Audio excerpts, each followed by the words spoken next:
नमस्कार। आज हम बात करेंगे गीता के तीसरे अध्याय यानी कर्म योग के पहले एवं दूसरे श्लोक के बारे में। अर्जुन उवाच ज्यायसी चेत कर्मणस्ते मता बुद्धिर्जनार्दन तत्किं कर्मणि घोरे माम नियोजयसि केशव। अर्जुन ने कहा, हे जनार्दन, हे केशव, यदि आप बुद्धि को सकाम कर्म से श्रेष्ठ समझते हैं तो फिर आप मुझे इस घोर युद्ध में क्यों लगाना चाहते हैं। तात्पर्य: श्री भगवान कृष्ण ने पिछले अध्याय में अपने घनिष्ठ मित्र अर्जुन को संसार के शोक सागर से उबारने के उद्देश्य से आत्मा के स्वरूप का विशद वर्णन किया है और आत्म साक्षात्कार के जिस मार्ग की संस्तुति की है वह है बुद्धि योग या कृष्ण भावनामृत।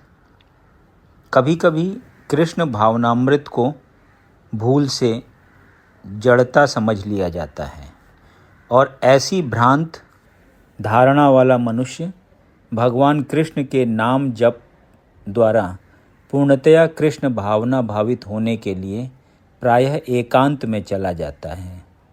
किंतु कृष्ण भावनामृत दर्शन में प्रशिक्षित हुए बिना एकांत स्थान में कृष्ण नाम जप करना ठीक नहीं।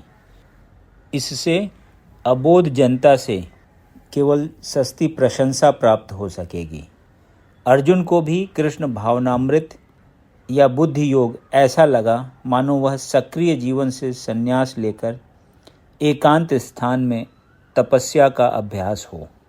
दूसरे शब्दों में, वह कृष्ण भावनामृत को बहाना बनाकर चातुरी पूर्वक युद्ध से जी छुड़ाना चाहता था।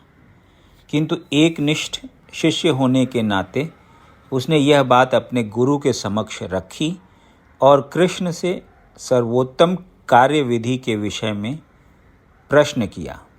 उत्तर में भगवान ने तृतीय अध्याय में कर्म योग अर्थात कृष्ण भावना भावित कर्म की विस्तृत व्याख्या की।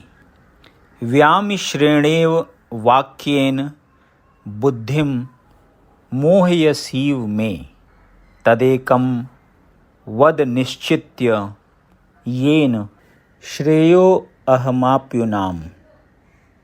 आपके व्यामिश्रित अर्थात अनेकार्थ उपदेशों से मेरी बुद्धि मोहित हो गई है, अतः कृपा करके निश्चयपूर्वक मुझे बताएं कि इनमें से मेरे लिए सर्वाधिक श्रेयस्कर क्या होगा।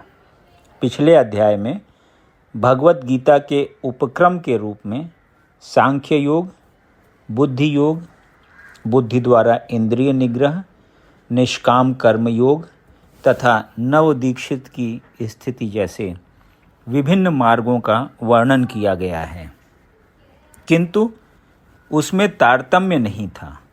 कर्म करने तथा समझने के लिए मार्ग की अधिक व्यवस्थित रूपरेखा की आवश्यकता होती है। अतः अर्जुन इन भ्रामक विषयों को स्पष्ट कर लेना चाहता था, जिससे सामान्य मनुष्य बिना किसी भ्रम के उन्हें स्वीकार कर सके। यद्यपि श्री कृष्ण वाक चातुरी से अर्जुन को चकराना नहीं चाहते थे, किंतु अर्जुन यह नहीं समझ सका कि कृष्ण भावनामृत क्या है, जड़ता है या सक्रिय सेवा। दूसरे शब्दों में, अपने प्रश्नों से वह उन समस्त शिष्यों के लिए जो भगवत गीता के रहस्य को समझना चाहते हैं, कृष्ण भावनामृत का मार्ग प्रशस्त कर रहा है। यदि आपको ये वीडियो पसंद आया तो इसे लाइक करें और ऐसे ही अन्य वीडियोज़ को सुनने के लिए इस चैनल को सब्सक्राइब करें। धन्यवाद।